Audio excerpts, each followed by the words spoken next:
pretty central to the journey we're all on. And the topic really is spiritual failure.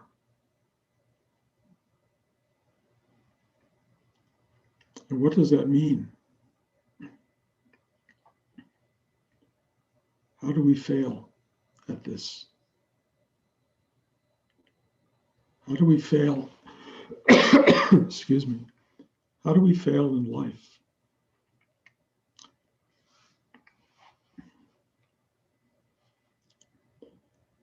It's a very big topic with lots of answers.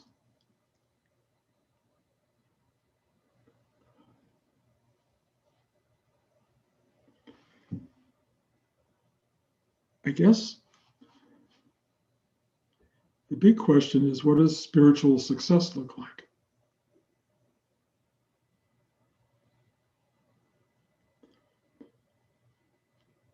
And in a way, it's hard to measure because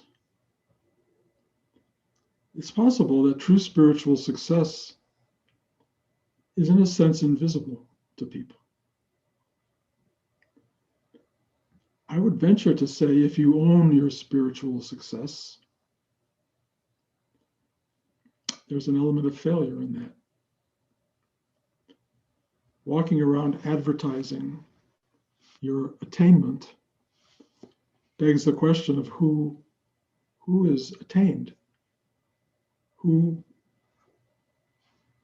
is manifesting this, and for whom is it being demonstrated, and who acquires the diploma from having achieved spiritual success.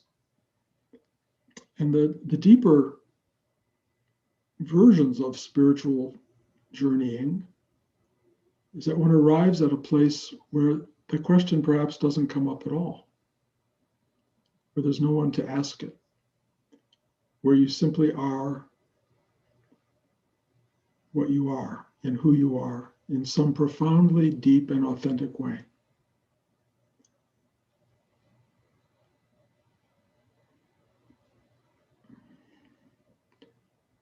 The journey, the spiritual journey, is a journey to liberating yourself from egoistic, personal self and aggrandizement, need, exploration, exploitation. Those of us who feel a need to be something in the world end up having, simply by wanting that, set up a condition of possible failure, simply by not getting it. What do you think you're supposed to get? What do you think you're supposed to attain? What do you think you're supposed to have as a result of any kind of life practice? Well, there are tangible elements. If you set out to have a certain kind of material goal and you get it, then you're a success. And if you fail to get it, you're a failure in a material way. If part of your goal is to get it and to have it be there forever, the unfortunate nature of human experience is that it's all going to get taken away. Nothing is forever. If you don't get it and you carry a sense of loss, that loss is, in a sense, more problematic than the actual experience of loss, because you're carrying this sense of failure, of not achieving, of not manifesting, of not getting what you wanted. But in the deepest sense of spiritual success, you begin to accept what is. You accept the reality of your life as it is at any given moment. You go, aso. That is as close as one truly gets to spiritual success. So if nothing you wanted in life comes to you and you go, aso, there's a remarkable reality that comes to you, which is that of deep acceptance and allowance and oneness with the what is. If you are in battle mode or in condemnation mode, or you're in a place of feeling like you have somehow not lived up to your expectation, and you are projecting that into the world and into your mind and into your daily life, of course, what happens at that point is you feel less than, you feel unworthy, you feel burdened by your failure, your sense of failure. And what really has happened is your mind has taken over. Your mind has given you a measurement in which you are not measuring up to whatever it is you think you're supposed to be doing, and you are not at peace with what is. In a sense, there's an element of failure in not being at peace with what is, if your journey, spiritually speaking, is to spiritual awakening. And spiritual awakening is not to walk around saying, hey, I got it, I figured it out, I've had a perfect life, everything worked out exactly as I had hoped and dreamed. It's to go, this is what is, exactly what is, as it is. Spiritual success is going, so. It's not the journey the mind projects. It's not the journey into attainment, into having more than, having less than. The journey is to having what arises every moment. And what arises every moment is real. Reality is here now as we sit here, as we look at the screen, as we talk, or you listen to this talk. That's real. It's as real as it gets. The next moment will be different. But this moment is connectivity to something that is speaking to you. This thing that is speaking to you is informed by decades, 50 years or more, of a practice. And that is a practice given to me by Rudy, which is a practice of surrender, letting go. So, letting go for Rudy really also required a certain interesting dynamic, which was get something to let go of, get something to surrender, have a life, put your best foot forward, get out there, do the thing you need to do, you want to do, you try everything to get what you can, and you get what you get.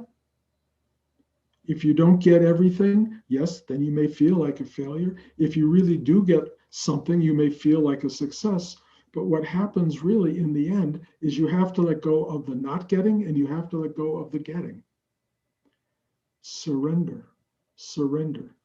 Surrendering something you got is actually easier than surrendering something you didn't get. Freeing yourself from failure is much harder than freeing yourself from success. The great value of success is you go, well, I had it, I did the work, and you feel some completion, and you just go, okay. On the other hand, I meet many people who had success, who are identified with it, who cannot walk away from it, who have to advertise it as their identity every time they walk into a room, every time they sit with themselves. This fullness of having had and done and gotten, this ownership. And that's, in a way, a profound failure when you start to realize that you are not, you're none of that. None of it.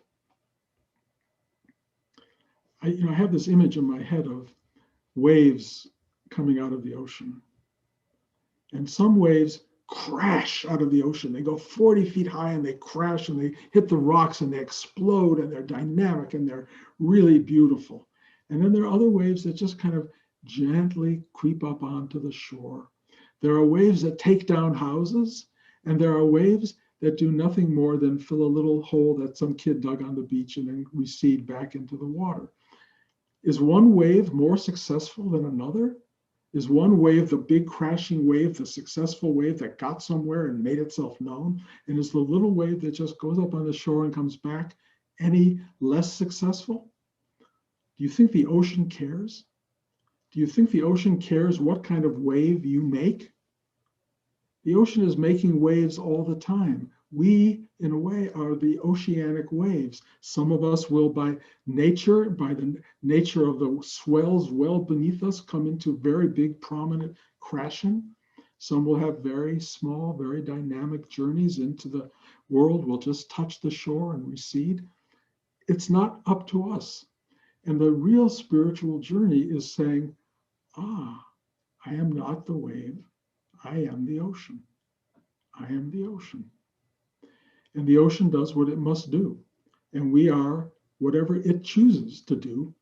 And if we are really smart about our spiritual lives, during the course of this, however many years we get quiet, we go deep inside, we look inwardly, not just outwardly at the shore, not just at the far distant possible creation of massive wave eruption, but you actually just get quiet and look deep inside. And what do you discover? It's pretty simple in that analogy. If you look inside, you discover you are the ocean. You are the totality. Your wave action is not all that important. I mean, it's part of the whole. It will change the landscape in small ways and big ways, but your ride is oceanic. And to judge yourself as a wave, to think of yourself as a separate, powerful, or less than powerful expression is absurd, because you are one with the totality of what is manifesting in the world. Whether you have a successful ride and have dynamic exposure, whether you have a very tiny ride, whether you think you're having the worst journey ever, the wave is having the worst time, or you're having the best time, doesn't matter. What matters is see who and what you are. In a way, spiritual success is knowing that you are the oceanic force, and it is speaking within you. And it does speak, it does guide, it does uplift, it does pull down, it does manipulate, it moves you through time and space. If you pay attention to it and you surrender to it, you feel driven, exposed to, you feel the underlying intelligence of its manifestation, and you give yourself over to it. If you keep thinking of yourself as separate, tiny, somehow important, self-important, you're just going to be a wave that's going to do whatever the wave is going to do, and you will suffer if you're a small one, or you will suffer because you were too big and exploded or did damage, or you will, whatever your mind tells you to do with your wave-like action. But the reality is you're just a flow of manifested energy that flows out and recedes, probably forever.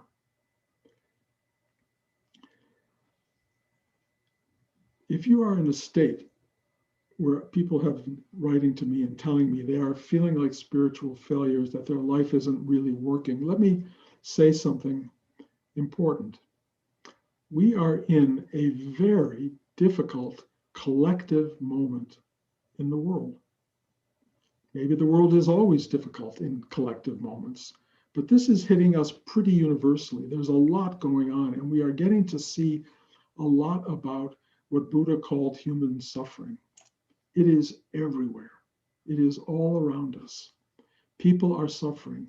When the collective experience starts to manifest in a big way, many of us fail to see it as a collective, and we take it personally. So we feel the suffering, we feel the drama, we feel the pain of human existence. And it's really hard when you do that. If you can take a breath and go deep inside, you can at least see you are not alone in this. This is a larger event taking place. There is a lot of cataclysmic movement happening right now. And if you can give yourself the center of stillness while this is going on, you will find yourself disidentifying from it all, not unaware of it, not uncompassionate or not empathetic, but you will find yourself still pointed in the midst of it. That will give you a sense of release and freedom from the communal suffering that's going on, and which happens at various times in storm moments when there are big storms going on, these kinds of events take place, and we are all part of that. The wave action right now is pretty massive, and people are hurting. When that happens, you have a choice. Go deep inside and calm yourself down. Be kind to yourself. Be good to yourself. And if you can find the kindness and goodness in yourself, try as an activity, as a means of action, to take that kindness and goodness and share it with other people. Maybe just one other person, maybe a group of people.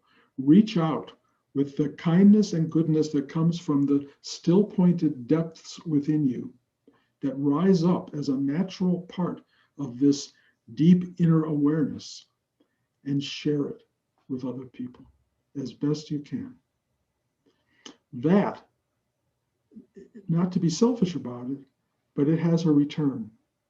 Your kindness to others will come back to you as kindness expressed and kindness in your own environment. You will have filled the environment with the very thing you most need, and that is very available to you if you do the work and go inside and discover source oceanic reality.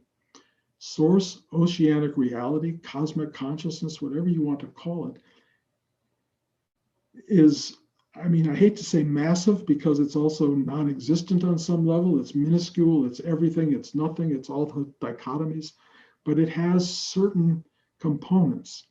And those components that, as they arise into human awareness and consciousness, come across as goodness, kindness, love. It allows us to create beauty. It allows us to be good human beings. And that brings me to what I think is the most important element here. And that is, we are just human. We are all human. We're all in this together. It's hard for everybody. We're all fragile. It has its moments of so and acceptance where you're better at it at some moments than at others. But we are all going through this together. Every one of us ends up in the same place. There's a complete loss in the end of everything that you cared about, wanted, believed in, hoped for, dreamt of, all goes away. Existentially, we kind of know that. Spiritually, maybe we know that. But we are human, and it causes all sorts of reactions. Some of them are painful. Some of them are ultimately, if you dig deep enough, vastly expansive awareness of the truth of all being, that it comes and goes, it rises, it falls, it breathes. And we are all that. We are one with that, and we are essentially that. But we're also, at this moment, in manifested bodily form, human. We are just human. So, forgive yourself for being human. If you fail spiritually, forgive yourself. If you get filled with your own self-aggrandizement and you start to feel like you're better than anybody else in the world, at some point that's going to be a weight that has to be dropped, and you will suffer. You're only human. Forgive yourself. Surrender. Let go. The journey, all of our journeys are filled with various forms of manifested reality. Everyone has a different journey. Everyone touches different things. We land at different places on the edges of the water of the ocean that we are. But we are all universal in that we are all the ocean. We're all on this ride together. We can hold hands. We can love each other. We can reach out to one another. We can be good to one another. We can be loving, empathetic, real people. If you happen to be one of these awakened souls who sees the whole picture, God bless, share that. How do you share it? Well, you can be the wise person, share it with wisdom, share the wisdom, not from a pontifical place, but from a human place. Be the wisdom, or just be the compassionate, loving self. Whatever you choose, however you choose to live it, your possible achievement in life is that you can become authentically good and kind as a human being. Maybe you call that spiritual, maybe you call that just being a good person. But getting to that is everything. No matter what life does to you, what it gives you takes away, and it will do both. It will give you and it will take away. And it will give you whatever it gives, and it will take away everything. Whatever that may be, also be with that as best you can. And if you fail at that, you're going to have a lot more chances to try. One of the great things about this particular space we inhabit is that it breathes. It arises and it falls away. It rises and it falls away. Today's failure is tomorrow's success. Just keep at it. Just keep doing the work. Every day is an opportunity. Do the work. Sit still. Go deep into the ocean of your being. Feel the massiveness of what you really are as opposed to the minuteness of your ego-minded self. Feel the fact that you are one with totality, that you are all that you are, and then find the humility that comes authentically at the core of that, because every wave action is just the ocean at work. You are not the wave. You are momentarily, but in truth, you've always been that which arises and that which falls away. It's a scary, uplifting, amazing, mysterious, awesome, horrifying journey. When you go into the dark corners of your fear, reach out to others and ask them to hold your hand, massage your back, love you. When other people are going through it and you feel that, reach out, massage their back, stroke their head, and be the giver as opposed to the receiver. But as a human being, we're both. You get and you give. And if you do that and you follow the inner directive, you'll know when to do it. And everyone in the world will be grateful to your presence because you have served the oceanic force that gives meaning to and comfort to each wave as it crashes against the shore. That's what we're doing. So don't worry about failure. Don't worry about success. Live your life. Find the depth as much as you can. Come back to yourself. Use the fact of rebirth and restoration and daylight, sunlight, darkness, the return of endless newness. Allow that to allow you to keep going and find your path in a world that allows you endless opportunity to get it right. What you want to end up with in the end is also. Any questions?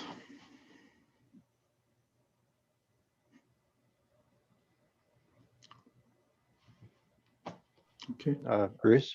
Yes. I guess something about your talk is reminding me about just this simple nature of gratitude and contentment when you are able to cultivate or experience that. And sometimes it seems like from Rudy's teachings, that he often talked about cultivating gratitude after a class, and like it's something that you can cultivate, but I've also found that sometimes it seems very challenging for people to have that idea that it's something that you can cultivate. But in our culture in particular, it seems like our self-worth or value is often in contrast or comparison to others. And so even like Elon Musk right now probably feels kind of like a failure because he's no longer the richest man in the world. Bezos overtook him again, or, so there's always somebody you can reference that, or some context that you can reference where you're going to feel less than. Whereas some of these kind of hermit yogis I've had the fortune to meet had that sense of contentment, even though they've had nothing, and that's what Nityananda was like, so to speak, So I, and as one Peruvian shaman I once, was at a teaching at when I was young, was talking about that the ultimate healing is just that feeling of gratitude, and every breath you take is like gratitude for the air element, or when you take a shower, it's the water element and the fire element. And so when you have gratitude, it's like you have a mother that showers more than you need, and if you don't feel it, then you're like an orphan with no parent, kind of thing. And so it seems like a profound aspect of the spiritual path, this sense of gratitude. But I'm just wondering if you can share, like, if in your experience, if it's something you think it's something that you can really cultivate, and if so, how? Like, what is the key Well, to yeah, cultivating? it's a beautiful question, and really the answer is rather simple. Mhm. Uh, the idea that you can do anything and that it's up to you, there's some element of truth to that. But the real truth is gratitude arises naturally Mhm. from the depth of one's being. If you live in mind, if you live in external reality, where everything is, all information is coming to you from books and other people and doctors and whatever it is, all the things that are coming at you, if you live in that world, which is where most people live and not can't even get enough of, I mean, phones and computers and info, if you're living in that dynamic, you can cultivate gratitude. But if you do this simple work, which is sit still and go deep, gratitude rises by itself. It is a natural phenomenon. It is not cultivated. It is not worked at. The cultivation is the stillness. The cultivation is the going deep. But when you go there, it's what arises. It's what's there. It is the essence. Contentment comes in that space. You just have to stop what you're doing, stop letting the world be the measure of it all, go into this place and discover it's just waiting to arise. And arising is what it does. It has this upward movement and it fills the space of you. And if you get out of the way and keep your mind quiet, you will walk around feeling endlessly grateful, just endlessly. And there's nothing you can do with it other than be it, or, as I'm really learning more and more, express it every chance you get, even if it makes your partner crazy. Even if you have to tell them you love them so much they just want to walk out of the room. But you have to be authentic with it. It really comes up, and it is a living, breathing thing, and it is the part of the spiritual journey that gets us there. It takes sitting in a cave for months by yourself in a world that's as distracting as ours. Sometimes it takes that to get there. On the other hand, Rudy, as a very interesting teacher, said, no, you can do it here. You can do it while you're in this very distracting world. And maybe it may even be a better practice. I don't want to judge really, but maybe only better because the guy who comes out of the cave has to go back into all of that stuff. And the person who does it in the world day by day is really working it, really finding the cave in the moment rather than actually exiling themselves into somewhere out of the picture of distraction so that they can really find it. The incredible thing about Rudy's practice, and I can only speak for myself, is that doing what he said day by day, sitting, going deep, entering these various centers of our inner approach to being, our navel, our heart, our mind, as you go into these places, you go, oh, and that comes up and fills you. You may have to do it 100 times a day. You may find yourself there and then the world comes back and slams you. And as I implied a little while ago, the world is really slamming us right now in many different ways. It's uplifting us, maybe. Some people are really finding this time we're in life-changing and valuable. Others are finding it punishing and painful.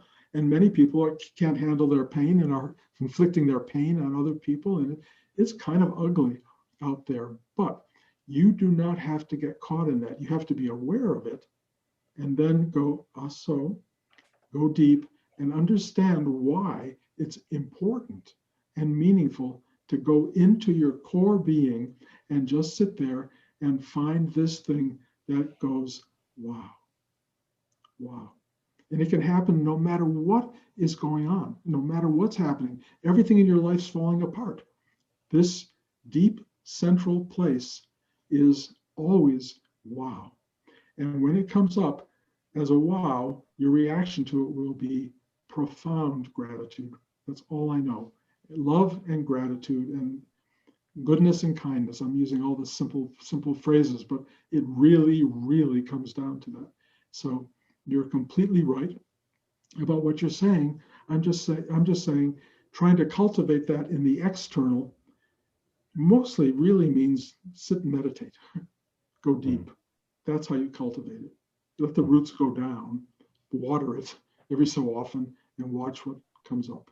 It's pretty beautiful. Anybody else? I have a question. Okay. In your talk, I was really identifying with when you were saying that it can be harder to let go of our failures, our perceived failures, than the successes. And I feel like I've been working really hard. The things that have been hardest for me in my life, or maybe most painful, have kind of become the things that I've wound up working on the most. And in a way, I worry that I've let the battles of yesterday become my guiding star. And yet it's what I have. It's kind of like the best answer, the work that's right in front of me kind of answer. So I was trying to reconcile. I think if I carry what you're saying through to fruition, it's along the lines of, well, yeah, work on it, but you get what you get and you just keep going. I'm kind of wanting more insight on navigating between like being obsessed with what I couldn't do last year or 5 years ago or 10 years ago. And, is that an appropriate thing for me to be focusing my mind growth energy on, or just accept it and try to find something else? Because I'm sort of terrified of shifting into something else because it's like, I don't know it. Well, I'll tell you one thing. Your mind, Dean, will not tell you. Your mind will not give you a deep enough answer, probably. It could, if you spend a lot of time going into your meditative third eye. Mind starts to give perspective and clarity, so it could help guide you. If you go deep into your heart, it will help you feel your way through these issues rather than think through them. And if you get into your navel chakra, your gut chakra, you will have a kind of intuitive knowing of what to do.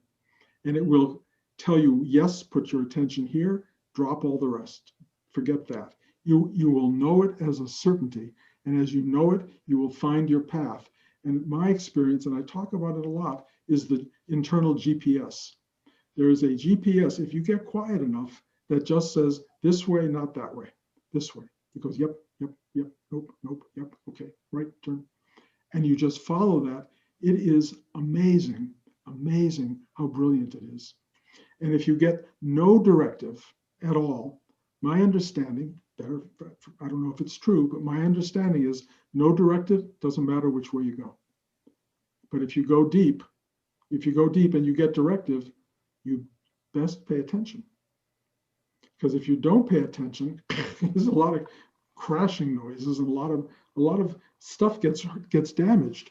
And then you got to do what one does, which is pick up pieces, try to fix things, clear out the damaged space and start anew if you can. Renewal is a really important part of our being. It's the sex chakra really, but renewal, rebirth is when everything has gone wrong, start over. You can do it. And not only do you start over, but you have a kind of a vaguely clean slate if your mind doesn't try to pull in all the pieces that you've thrown out. Just get into a quiet place inside, find that energy and renew your life, renew, rebirth. It's there. It really is there. And,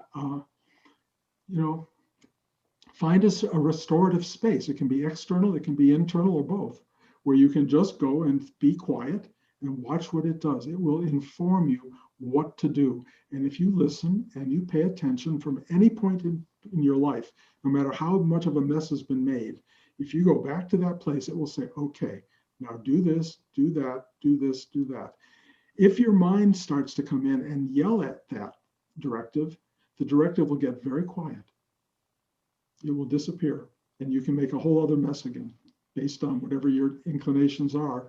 It will come back at some point, but the real thing is somewhere along the line, you have to listen to yourself, to your deep self, and you have to let it guide you. If you don't, messes get made. If you do, clarity comes, authenticity comes, reality comes, aso comes, and you have a life of deep surrender and acceptance that is pretty awesome, really. It may not have this or have that or get you to this thing or get you to that thing. Doesn't matter. What matters at the end is the being that you are and become through this process. And what you become through the process is what you are. That's what you become. And I've known you a long time. So I've watched a lot of things falling away. And I have to say, I love you deeply. And I love you deeply because so much of the crap that has come up and fallen away is good riddance. And the reality of what stays behind, the essence of you, the imperfect human being that you are, is so beautiful and so wonderful. And if you finally learn to know that and accept that, that's as great a success as one can be in life. And I'll say this for everybody. I'm aware of many people having very dramatic times right now. And I just say, the old idea of weather the storm is really, really important. Give yourself an opportunity to shudder in, stay quiet, be still. You cannot have a clear picture of things when the winds are howling around you. You just can't. So take your time. It will all work out. Thank you. Anybody else? Hey, Bruce, I have a question. So, You were talking about the waves going in and out. You were talking about the waves going in and out and having many opportunities to do this again and again. What does learning have to do with this? Because it seems like an accumulation, but it also seems like something good in the sense of even learning how to connect. I don't know if you understand kind of that dynamic. no, I do. I mean, it's on two levels. As we go through life and we make mistakes and we crash against the shore over and over, we do learn after a while that this is what it feels like. This is what it is. You learn how to do it. You get better at crashing, or you get better at manifesting things in the world, which is kind of what we're here for, to learn the ropes, to learn how to be in the world. But the real thing we're here for is to go to that guiding space inside that teaches us all of what life is trying to explain and deliver by the actual living it and experiencing it. So the knowledge, the wisdom, the insight, the power of learning and of growing comes from the deeper experience of that outer form. So the deeper you go, the more the outer thing will make you clearer in your truth and in your understanding, in your gift as a human being. So, I know as a painter, you go through all of these different processes that you think, well, now I know I could do this, and this makes it better. And that actually works and changes the whole nature of the composition. And now I have a bigger vision. It all comes from practice and repetition. When you go really deep inside, what happens is you start to know all of that even before the experimentation. You just start to feel the guidance that says, aha, I will do this. And the real knowledge, the real clarity that comes is not just from the outside experimentation, but from the inner clarity, the hyper awareness that comes in the vision that goes deeper than you've ever been before. That wisdom, that insight, that power forms you as a deeper and better artist. And it will happen over and over. So part of it is your outside manifestation, part of it is your inner dive into the depth of your soul. And that combination gives you clarity and it gives you creativity. And you'll see it manifest in front of you. You'll go, wow, where did that come from? But you'll know where it came from yourself. Does that help? Yeah, it does. Okay. Are we at the end of this? I have one quick question, Bruce, if that's all right. Sure. Can you hear me? So speaking to that, which sounds like going into meditation, like we have our practice, but then something happens and there's an immediate realization of, aha, I need to go into meditation now. Like pull from the thinking, mental, distraught, or whatever into that deeper place. So is there anything you can say about having that connect be a little quicker, a little stronger, a little more direct as a practice throughout the day? Well, it's an evolving thing. For me, it's not even sitting down at this point. It's just being, and it just appears. It just keeps arising over and over. It's 50 years of sitting that allows this thing to just be present. Rudy would say, take a breath. Stop, take a breath. You don't have to sit. You don't have to get in front of a picture of Rudy and light a candle. You just have to take a breath, get quiet, get centered, and allow this deeper serenity, if you will, or comfort to arise and give you the clarity and the simplicity to make the next move or to make the next emotional choice that will get you through the rest of the hour or whatever it is that you're dealing with. But it's there for you. It will rise. It will come. It's not hidden. It's not trying to stay somewhere where you have to do all these tricks to get at it. You know, the biblical version is knock and the door shall open. It's kind of that simple, but very few people do it. Most people just keep going go to the internet, you know, or whatever thing they can go to. That's the problem with 21st century life. We are so pulled outward. And at a point like that, you must go in to balance. You have to go in. And if you don't go in, you are victimized by outer forces in ways that are very painful and don't get easier from, you know, I'm older than you, so I can only tell you, it does not get easier. And if you can get the structure working now, that will help you a lot when the time comes, and God willing, it will come, where you'll be an old, wise person trying to deal with the slings and arrows of outrageous fortune that keep coming. They don't stop just because you're old and wise or old and stupid. They just come, and you just have to do whatever it is. You have to react to your surroundings, your environment, your reality. And I will tell you, when you get older, your environment closes in on you. I mean, it's a physiological disturbance, and it's yours. And you've got to learn how to deal with that. When you're younger, the world's your oyster, you know. But as you get older, you know, you're encased in your own mental sort of prison, and you've got to figure out, how do I live here? How do I make myself comfortable in this encroaching thing that ultimately is going to eat me alive and be done with me? That's tricky, and it takes more work than anybody really imagines. But that's what we're here for, and we're going to figure it out or not figure it out. And according to Buddhist beliefs, you know, you'll come back and figure it out next time. But the opportunity is here now, so take a breath and deal with the moment. Thank you, Bruce. I'm so grateful for you. Thank you, guys. Be well. Love to you all, and see you in 2 weeks if all goes well. And you'll hear from me soon.